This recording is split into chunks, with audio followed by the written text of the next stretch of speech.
going to read from this. It's called the Lost Scriptures.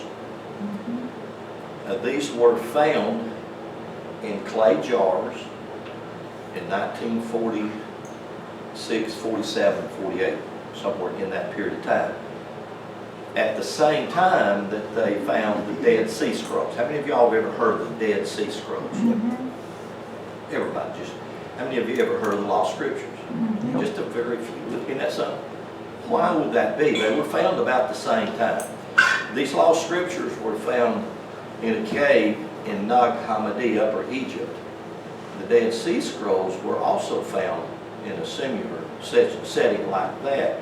But the Dead Sea Scrolls were mostly, as a matter of fact, I think were all ancient Hebrew. In other words, they found the book of Isaiah in its, actually they found the complete writing of the book of Isaiah in the Dead Sea Scrolls, and quite a few others of the Old Testament scriptures that were in the Dead Sea Scrolls, and they published them. But these were stopped right when they were found by the Catholic Church. They went in and dominated these scrolls because, and I pray that you can hear this, because after Constantine organized the Roman Catholic Church in 325, the Catholic Church sent out Jesuits, monks, priests all over the known world to destroy any material that would be contrary or say something different than what they were trying to say through the Nicene Creed that they organized then.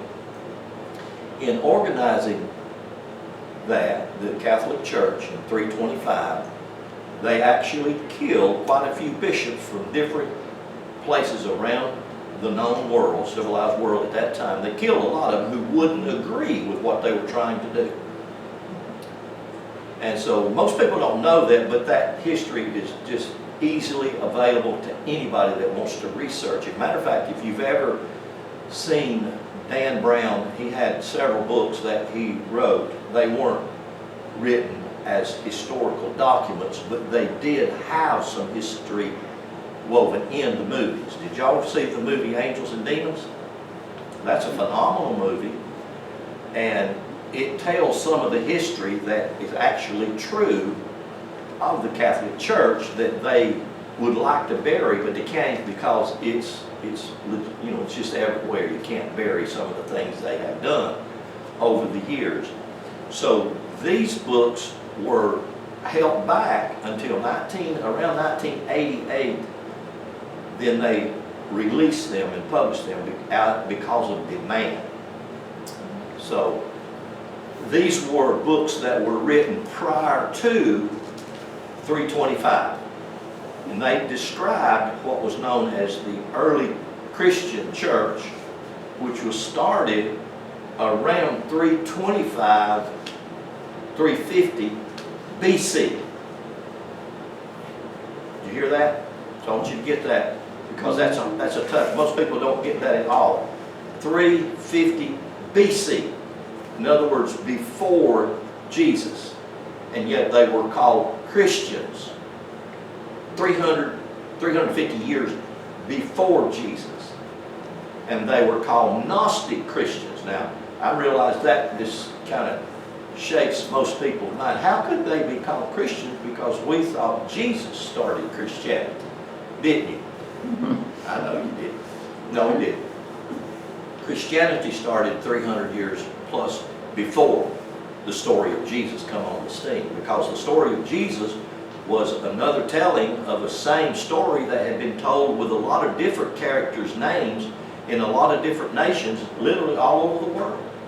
And that story was the story of salvation and the story of mankind needing a Redeemer to save it. And the word salvation doesn't mean to save you from hell so that you can go to heaven. The word salvation means to make you whole so that you don't live your life in such a confused state of being.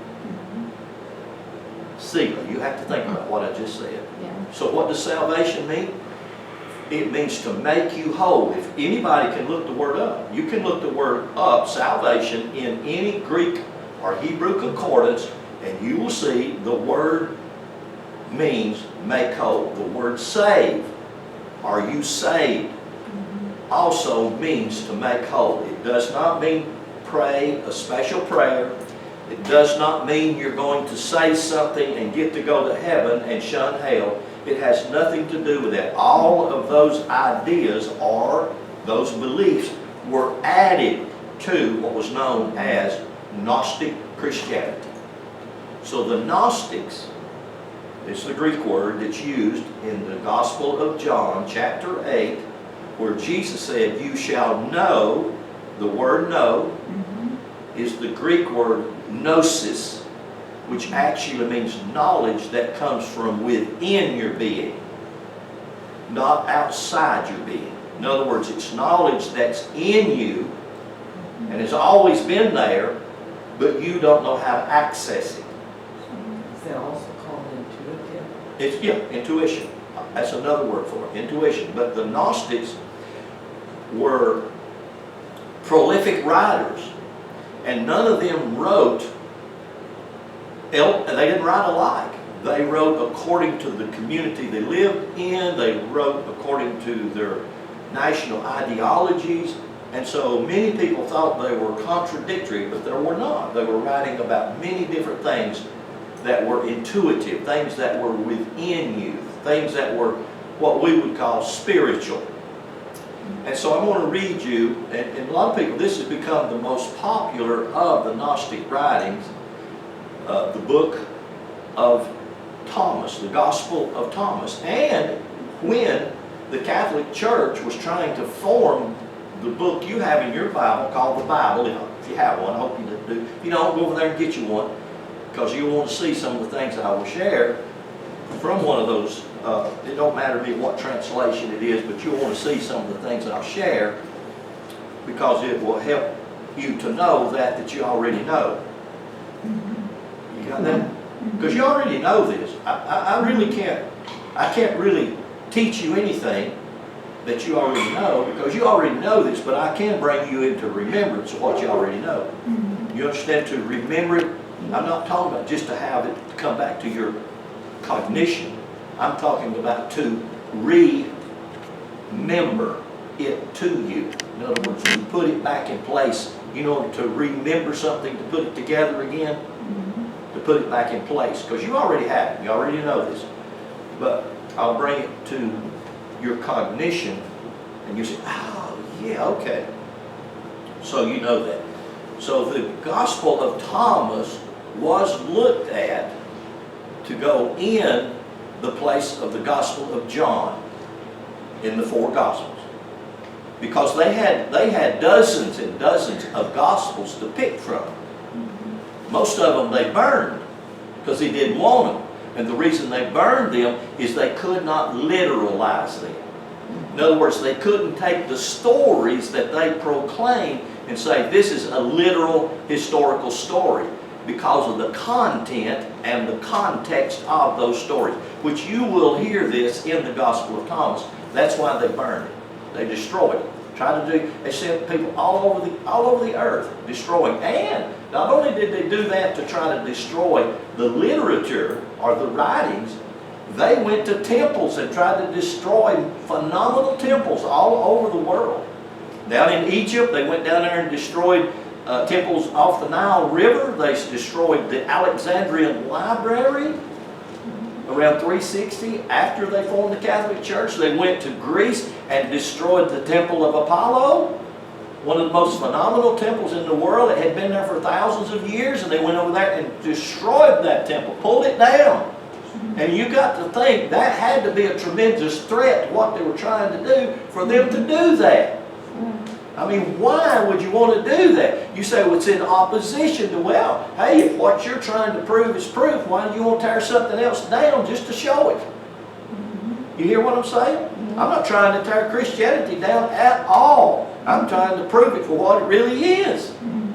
And what is it? It really is something that's already within you that you need to connect to. Because there's not anybody sitting here or listening to me over a CD or a DVD that is not grappling, wrestling with something in their life. I don't care who you are, how old you are, or how young you are, or where you're at. Everybody is. Right? And especially y'all. Why? Why is that? Why is that? Why is it so difficult just to try to live in what Julie just sang about, a beautiful world? Have y'all noticed how difficult it is? Have y'all ever had tears that were sad and tears that were joyful? Have you ever had a hard time? You know, I don't know how I'm going to make it through this. Everybody. So it doesn't matter who you are, we face these different things in our life. And knowing how to get through them, knowing what to do about them, that's the part that will put you over, put you through, help you to walk through those valleys and reach those mountain peaks. So I want you to read some things out of this book that, and this, you can buy this anywhere. You can go online and get it if you want it. They're everywhere, and there's quite a few different translations of it. Because after it come out, it shook a lot of things, just like the Emerald Tablet. When they discovered the Emerald Tablet, it did the same thing. You know, when you get that kind of information and put it out, it's hard to deny it. So, starts out, and I'm going to say this, not to be offensive to anybody that might hear it.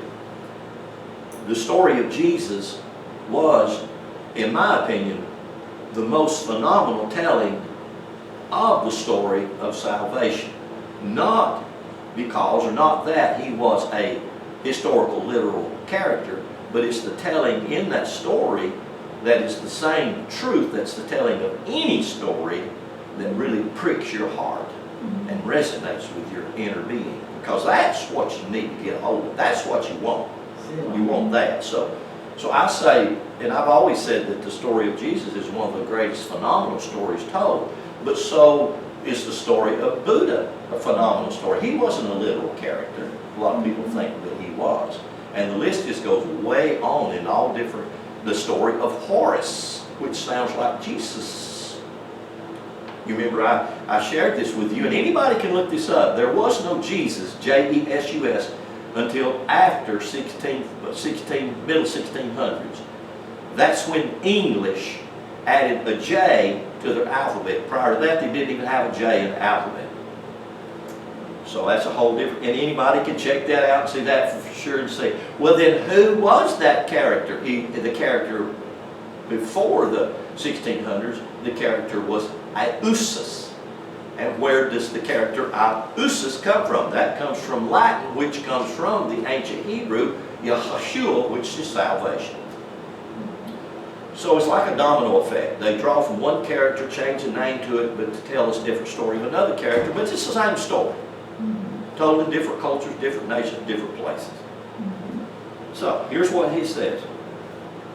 Jesus said, if those who lead you say to you, see, the kingdom of God is in the sky, then the birds of the sky will precede you. If they say to you, it is in the sea, then the fish will precede you. Rather, the kingdom is inside of you. Touch yourself. Touch yourself right here. Say, it's in here. It's in here. I think it's, touch yourself. It's in here. It's in here. What is it? Say, the kingdom of God. The kingdom of God is in here. In everybody? Absolutely. In anybody? Absolutely. Doesn't matter who you are, nationality, color, skin, how you talk, what. It's in. So Jesus said, the kingdom is inside you and it is outside you. When you come to know, there's that word, gnosis. When you come to know yourself, that's the whole key. Because you see, above the door in the temple of Delphi was called Apollo's temple. That's the one that the Catholic Church destroyed somewhere around the 4th, 5th century. They literally tore that beautiful temple down. Right above the door, before you go into that temple, were the words, know yourself. And we don't realize this, and we don't even recognize this. I was talking to a good friend of mine, a lawyer, the other day. I was telling him, I said, the sad thing is that people think that those temples that they built all over the country back then were places where they would go and slaughter kids and then fight fights, and what people would gather together and watch them fight and kill and do all that. That is so far from the truth. The truth really is the temples, whether they were in Egypt or whether they were in Greece or whether they were in Rome, were the universities of those times. And people from all over the world would go to those temples. Philosophers, mathematicians, astrologers from all over the world would go to those temples and dialogue with other people in those temples, searching for the same thing, truth. That's what they were looking for. So those temples were places of learning, high learning. Pythagoras, people like Pythagoras would be in those temples, and they would be dialoguing and teaching. So people would go there and gather there from all over the world to know what they were saying. Apple, do you think it was spiritual or intellectual? It was spiritual and intellectual. Why? Because there was no division. It was both scientific and knowledge. It was the marrying. It was both. And now, it wasn't religious. See, that's our problem. Religion has entered into the equation, and when religion entered into the equation, it fought science. All science is looking for is the truth. They're not trying to disprove anything. They're just looking for the truth. Scientists are really truth searchers. They're searching for the truth. So they were just temples to learn. Temples that didn't divide things up and say, well, no, this is wrong and this is right. Da, da, da. They were looking at your wrong to see if they could find any right. They were looking at your right to see if they could find any wrong. So it was just that. So when you come to know yourself, that's the key. Knowing yourself. You can live with somebody all of your life and not really know them. Why? Because they don't really know themselves. Really getting in to know yourself is where it's at. Because when you get in to know yourself, you haven't got anybody to fight and argue with but yourself. Because it's knowing yourself is where you begin to iron out the different temperaments that you have. Whether you have people have chemical imbalances and are born that way. It don't make them wrong. Even though they may act wrong, or they may not fit in what we would call our societal model. Why? Because maybe they have an imbalance or don't see things the way you see things. Does that make them wrong? Absolutely not. Until you know yourself and you begin to know yourself, you know your weaknesses, you know your strengths. And that's not, we make it a struggle, we make it a battle because we've been taught to battle and struggle against everything. It's not a battle, it's not a struggle, it's a dance and it's a game that we learn to play. Life is meant to be a game, not a war. When we approach life as though it were a battle, or though it was a war, then we are going to fight ourselves. And that's not what we're called to do. We're called to dance with ourselves. We're called to play the game of life with ourselves and learn how to play that game so that we can play the game where it serves me better. Don't you think that's a good idea? Mm-hmm. So that life can serve me to its greatest potential. So when you come to know yourself, then you will become known. And you will realize that it is you who are the sons of the living Father. But if you will not know yourself, you dwell in poverty, and it is you that is the poverty. So you know what he's saying there? Jesus was saying? If you're in poverty, it's because you don't know yourself. He's not talking about a bank full of money. He's talking about your body, your bank, your vehicle, your vessel, your temple, your house. Your container. It's in poverty. Why? Because you don't know you. I mean, that's very key. Knowing yourself. Let me just go through here and read you something else. Jesus saw the infants being suckled. And he said to his disciples, these infants being suckled are like those who enter the kingdom. And they said to him, shall we then as children enter the kingdom? And Jesus said to them, now listen to this. This is one of the reasons they burnt this book. And Jesus said to them, when you make the two one. Whoa. What does that mean when you make the two one? That's what all sound spiritual material is about. Making you and yourself one self. Because you're a divided person. And Jesus said this in Matthew 14, a divided house can't stand. Why? Because it's weak.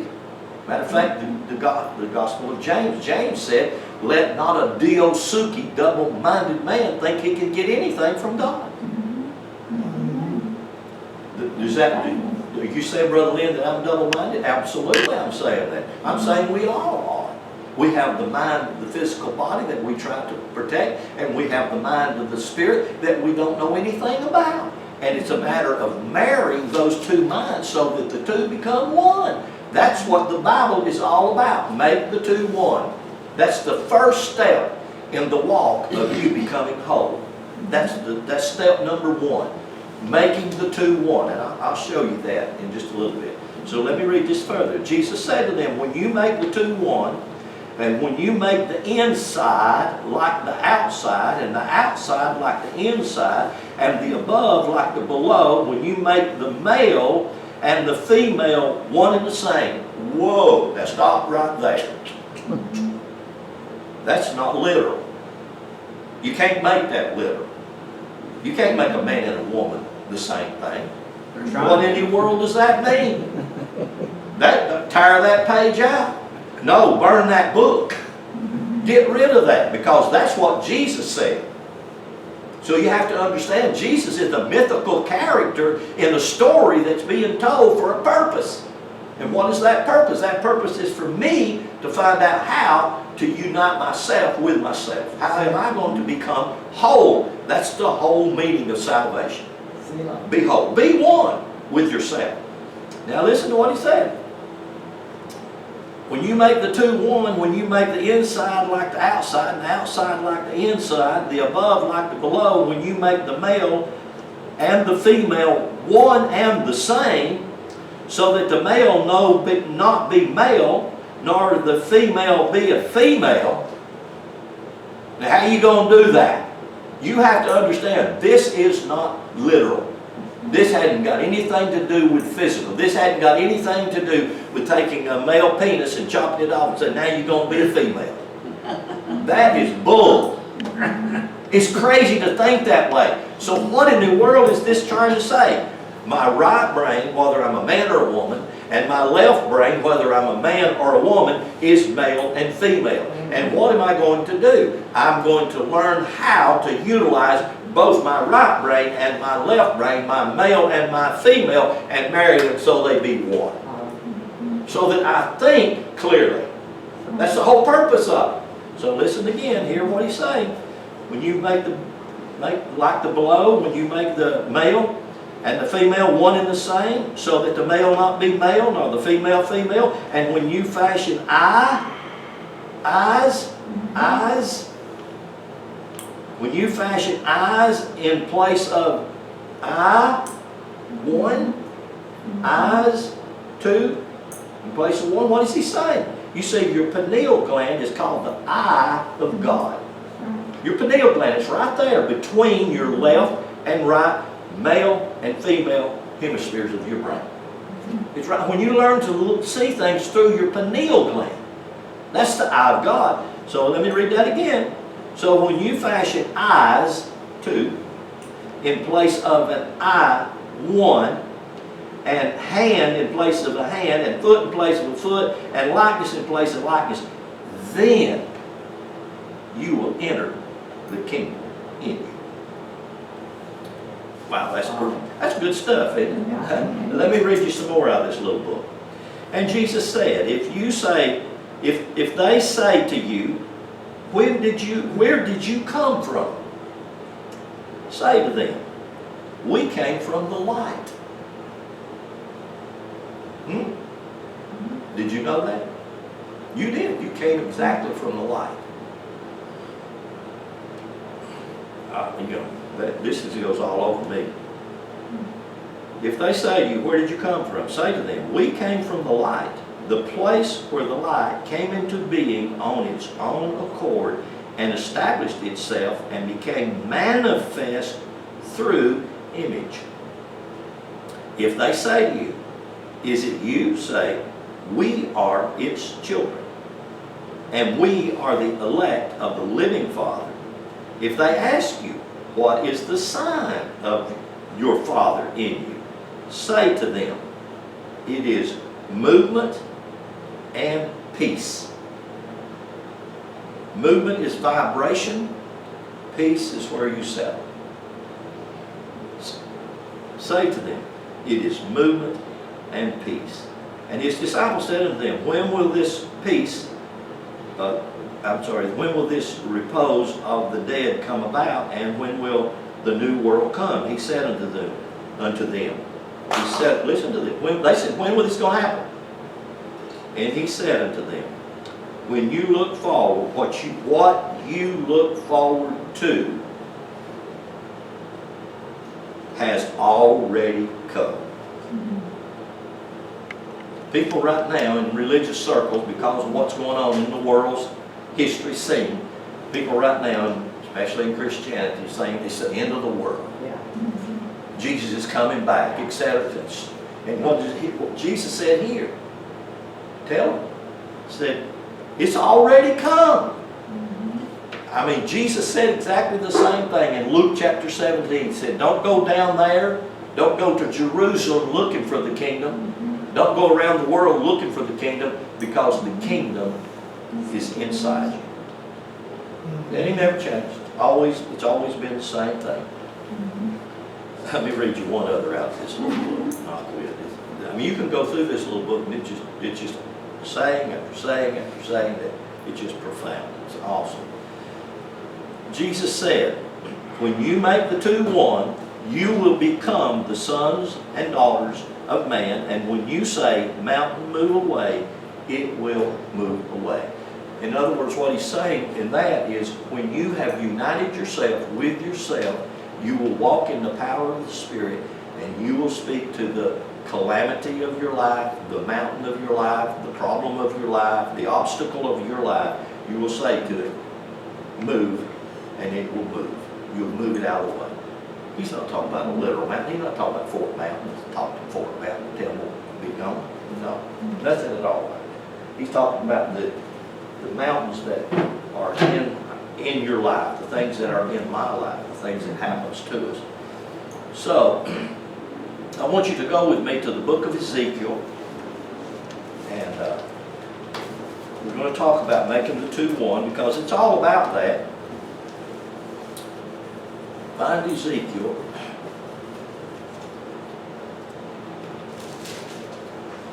Ezekiel chapter 1.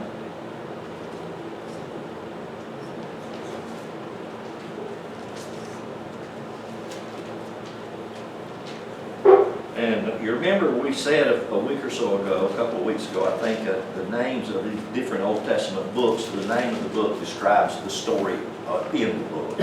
And so the book of Ezekiel, the name of Ezekiel means the strength of God. And so the story and the main theme of the book of Ezekiel is the Son of Man, or humankind. So the story of Ezekiel is not some story of something that's going to happen way out in the future, or something of that nature. The story of Ezekiel is the story of you becoming a whole you, W-H-O-L-E. So that's why his name means the strength of God, because when you become a whole you, you will be able to draw off that whale in yourself and be strong to face whatever calamity or whatever happens and whatever comes in your life or at your life or out of your life, whichever. So Ezekiel chapter 1 and verse 1, it says, now it came to pass in the 13th year, the 4th month, the 5th day of the month, as I was among the captives by the river Chebar, that the heavens were opened, and I saw visions of God. Now, let me show you what he saw. He opened his eyes and he looked out. This is Ezekiel's name in Hebrew. Yod She'ah Zayin Kof Alif Lamid. That's how you spell the name Ezekiel in Hebrew. And the numeric value of this name of Ezekiel is 3. That's an important, well, every number is important, but each number has a specific meaning. And when you learn, or as we learn that the numbers have specific meanings, then we can take any word and we can reduce it to the lowest number that it represents, and realize that's what that word or that name or whatever means. Like in this case, Ezekiel's name has to do with the Trinity, or 3. And so in Hebrew, you've got Aleph is 1, Bayet, and Gimiel. That's 3. It's Trinity, 3. Now, when I'm talking about 3, I'm going to do this. I'm going to put this little dot, and this little dot, and this little dot inside this little membrane. This little dot right here is called an electron. Electron. You know why it's called electron? It comes from the word E-L-E. That's the Hebrew, the Aleph, and the Lamid, 30. And it means power. That's where power is in. The electron is light. An electron, you could say, it's the light of the spark of the sun. And then this is a neutron, and this is a proton. So this is negative, this is positive, and this is neutral.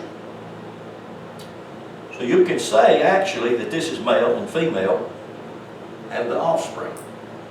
Or you can actually say this little picture right here is called a cell, C-E-L-L, which is the same thing as a seed or semen. You know what a semen is? When a male releases that seed or that semen, that's what it looks like. And there's a bunch of them. And what are they after? What are they trying to do? They're doing the only thing they're created to do. You know what that is? Make a baby. Make a baby. They're going to make a baby. That's what they're designed to do. That's what they're going to do. That's the light that's in your Father. That's what Jesus said in Thomas. Tell them you came from the light. You did. I don't care who you are, where you live, or what you look like. You came from the light. And that light was in the seed of your daddy when that seed penetrated the egg of your mama and began to build you. And voila, look at you now. You've done grown up. Okay? So this is the Trinity. This is the 3. It's always a building block. One of it represents power. The other represents the masculine and feminine energies that work together, not against each other. They work together to build the physical body. You know what that little cell does immediately when it penetrates? You've seen them on TV. That one splits off and mirrors itself, and the 1 becomes 2, the 2 become 4, the 4 become 8, the 8 becomes 16, the 16 become 32, 64, and just on, it does it so fast. Within just a couple of days, a week or 2 weeks, that little bitty seed becomes physical body. That's you. So when I look at this book and I begin to see all this, he says, I saw visions of God. The word God in Hebrew is the word Elohim, and it actually means the astrological wheel. Or I would say it this way, it actually means the 12 powers. Each one of these divisions in astrological wheel. So when Ezekiel's here in the writing of this book, he's seeing a vision. What's he looking at? He's looking out into the sky. And here's where we get so off base. We think he's looking out in the sky and he sees some old gray-headed man out there somewhere with a white hair, long white beard, and he called that guy, that character, God. No, the Hebrew word Elohim always refers to the astrological wheel, because that is the father of us. That is the power of us. That's where we come from. We come from above. It's just exactly like the aphorism, as above, so below. As the macrocosm, that's the huge universe, so is the microcosm. That's the little universe. Or you can say it like this: as is the body of God, this is the body of God, the astrological wheel, as is the body of God, so is the body of man. So it means that we were made from, our image of that which is what Ezekiel is looking at. So, he had visions of God. He had visions of this astrological wheel. And the word of the Lord came expressly unto Ezekiel, the priest, the son of Buzi, in the land of the Chaldeans by the river Chebar, and the hand of the Lord was upon him. And I looked, and behold, a whirlwind came out of the north, a great cloud of fire enfolding itself, and a brightness was about it, and out of the midst thereof was the color of amber, out of the midst of the fire, and out of the midst thereof, verse 5, I'm down to verse 5, and out of the midst thereof came the likeness of 4 living creatures. That's important because each different number in Hebrew, the aleph is actually the number of the ineffable or unknowable or God. That's what the aleph represents, because it's too big, it's beyond anything that we can comprehend. And then the be'eth, that's the number 2, actually means the house, the container, the building, the temple. It's referring to the physical body. That's why they name a lot of women Beth. Comes from that glyph right there. And then the Gimiel is referring to the Trinity, because if you have a house and then you put a Trinity in it, you can reproduce the house. You see what I'm saying? If you have an individual and then you put a seed in it, you can reproduce the individual. So you create. And how do you do it? Number 4, you have to have 4. So this is what we're coming to. This is something you'll see constantly throughout Scripture. If you read the book of Daniel, you remember Daniel's vision? What was his vision? He saw this character and broke it down into 4 different categories, right? You go to the book of Revelation. All of these kinds of books that are in the Bible, they call them prophetic books. They're not prophetic books. They're insightful books. They're books that reveal how God created the physical body, because the physical body is the very thing that God wanted. You see, God is out there, and if all God is all is ever God is that's out there, He's never got anything that's manifest, everything there's nothing that's real that can reflect back to it. And so, people are constantly saying that this is this world, or that you and I are just an illusions, or the body is just a prison. That's ridiculous. The body is the apple of the eye of God. The body is that which God projects itself into. The body is that which God longs to be in. Why? Because it's the body that offers all of this phenomenal sensual being. Feels good, feels bad. Tastes good, tastes bad. Looks good, looks bad. The body is the only thing that offers that. It's not offered out there in nothing. It's not offered in the idea. You remember last week I talked about the idea just is the blueprint, the pattern, the plan. See, if I took away this second row of glyphs and I took away this third row of glyphs, and all I had is just this first row of glyphs in Hebrew, 1 through 9. All I have is a pattern. I have a plan. I have an idea. How many of you have ever had a good idea? What did you do with it? Anything? Or did you just let the good idea pass away? Huh? Start creating. If you start to do something with that idea, what do you got to do? You've got to put it in this dual line, or manifest it. Bring it to pass. If it's just a good idea, it's here today and gone tomorrow. But if it's a good idea and you want to do something with it, you manifest it. You see, if all God's got's a good idea out there, and it's all blissful and it's all wonderful, and there's no contrast to it, you see, Isaiah says very clearly in Isaiah chapter 45 that God created the good and God created the evil. God created the light and God created the dark. Why? Because it takes both of them. God created my right hand, God created my left hand. Why? Because it takes both of them to make a whole you. You ain't going to have it if you don't have the contrast. You ain't going to have it if you don't have that tension between it. You see, even though that you think that at night it's dark, it ain't dark. It's just the simple way that we are reflecting the light. That's all it is. It's the way the earth is reflecting the light. It ain't dark. Maybe it might appear to be dark on the earth for that moment or that period of time, but it's not dark. So, this verse, verse 5, in the midst thereof, the likeness of 4 living creatures. Now remember, Ezekiel's having a vision of God, Elohim. Elohim is the astrological wheel, the 12 powers. These 12 powers is what creates your physical body in the womb of your mom. And he's having a vision of this, and on this particular, this is Aries, this is Taurus, so this is the sign of the bull. Ox. I'm just going to do ox. Okay? And then you go over here, you have Gemini, or you have the 2 arms, hands. And then you have Cancer, you have your 2 lungs. And then you have Leo, the lion.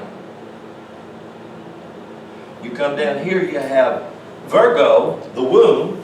And then down here, you have Libra, which is your pelvic bone, that had really got screwed up, and they called it the scales of justice.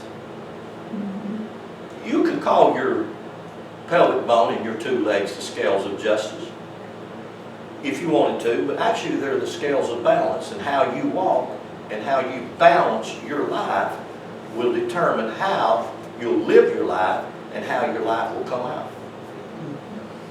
Wow. Say that again, Lynn. You see, how you look at your pelvic, you see what's in it. Listen to me. Everything that's right here in your male and your female brain is right here in your pelvic. As above, so below. I had one guy, he done a series as above the belt, so below the belt. What the idea behind that is, and the mirror of that idea, is just simply this.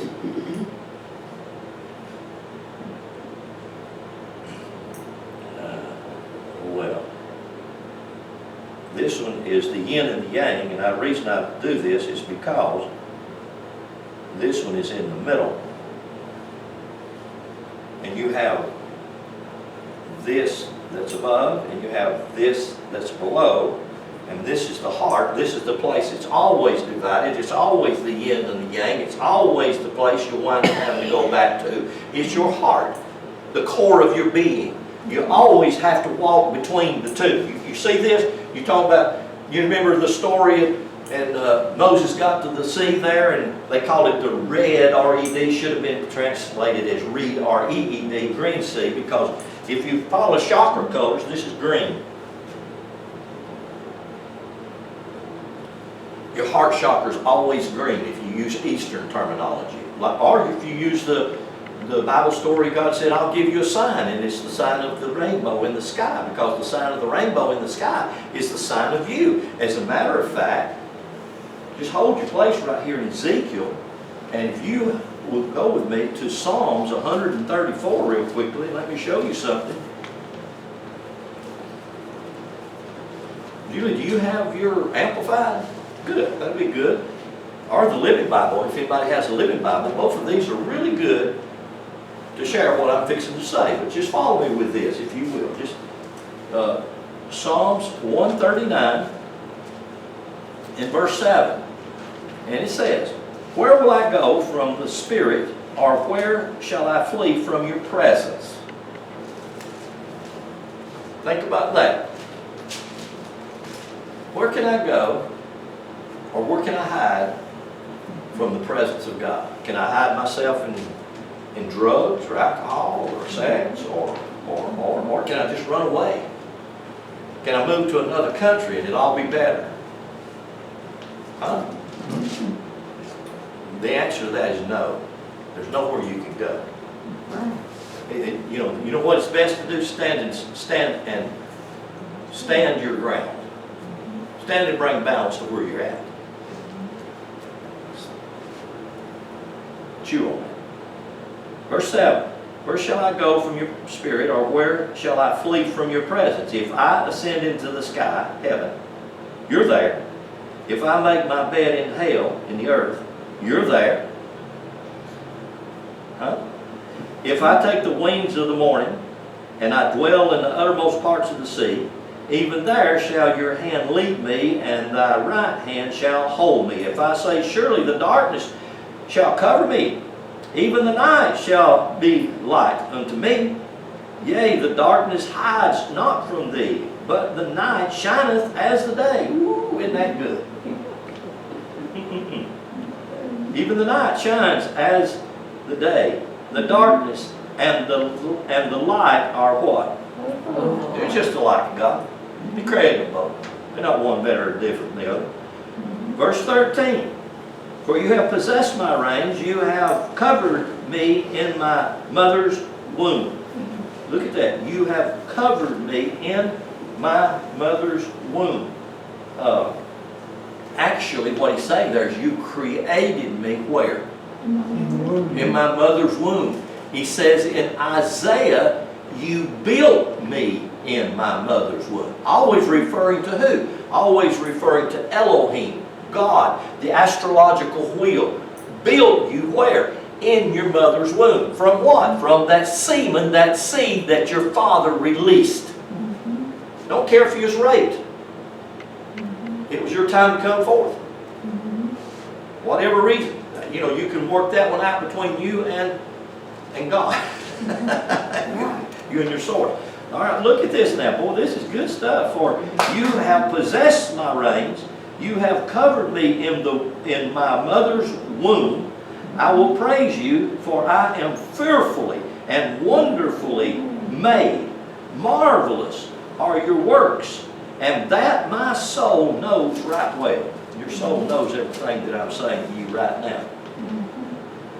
My substance was not hid from you when I was made in secret and curiously wrought in the lowest parts of the earth.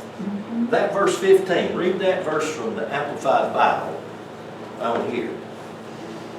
My frame was not hidden from you when I was being formed in secret and intricately and curiously wrought, as if embroidered with various colors in the depth of the earth, a region of darkness and mystery. Did you hear that? The Living Bible says that I was embroidered or knit together with the 7 colors of the rainbow in the womb of my mom. Ain't nobody a mistake. Ain't no such thing. Nobody going to hell. Ain't no such thing. Where can you go? You can't go anywhere and hide from God. Why? Because God's outside you and inside you. Everywhere you're going to go. You were made in the image of your Father. You were made in the image of the astrological wheel. And these stories, they split one of these stories. You'll see these stories merged together, whether they're talking about the 12 sons of Jacob, you're talking about the 12 tribes of Israel, you're talking about the 12 disciples of Jesus, you're talking about the 12 foundation stones of the tabernacle in the book of, it doesn't matter. Or you come back and you talk about the word Lord, Yod-Heh-Vav-Heh. 4, Yod-Heh-Vav-Heh becomes one of the most predominant figures in Scripture, and we think it's a person and a character when it's not. It's carbon, hydrogen, nitrogen, oxygen, which builds your physical body. From this cell, this seed, this semen in the womb of your mother, knitting you together like a beautiful garment. Yes. Wow. Wow. Let's read on a little bit further. Huh? Verse 16, thine eyes did see my substance, yet being unperfected, And in your book all my members were written, which in continuance were fashioned, when as yet there was none of them. See, even before you come forth. It's just like he told Jeremiah. He said, Jeremiah, I knew you in the womb of your mom. God said the same thing to every one of you. I knew you in the womb of your mama. I put you there. I built you there. Why? Well, you know, you can live how many lifetimes? I ain't got a clue. Bunches of them. Before you ever come to know what I'm saying right now. Oh, you mean I can just live and then die and not ever know this? Most people do. Live and die. Why? Most people never are exposed to what you're hearing right now. I never was. I never learned any of this from Christianity. I learned this from studying. I learned this from researching. I learned this from being on my face before God, mad sometimes, angry sometimes, fussing sometimes. You know, trying to figure, why is this so hard? Why is this so confusing? Why is this so difficult? Because you see, you don't find gold by driving up that driveway out there. That's right. And I'm a gold digger. I've been looking for gold. I've worn my knuckles out. I've been worn my knees out looking for gold, because gold is a precious stone, and that's who you are. You are the golden vessels of God. You were hammered out just exactly like the menorah out of one solid piece of gold. God hammered you out and beat you out. 7 facets of your being. And then on the 7 facets of your being, he put 22 knobs, or bowls, which are these Hebrew alphabets, which represent the 22 facets of the energy of the Elohim that resides inside you as you. Can you abuse it? Yeah. Can you ignore it? Yes. Most of us do. Live life coming and going. It's like I told you last week or the week before, I don't remember. God builds its body, its temple, its tabernacle, its house, its container, and moved in it. But then God said, now it's up to you to build your character, your integrity, or you can ignore it and never ever build it. That's up to you. God don't do that for you. God's in there with you to help you. He's ever a present help anytime you need Him. God's always there to fall back on. God's always there for you to draw the power on. But you have to do that. No, I don't want to do that. That's too hard. That's fine. Then just live your life, passing and fleeting, and going here, going there, and doing whatever. And go back over with me to Ezekiel.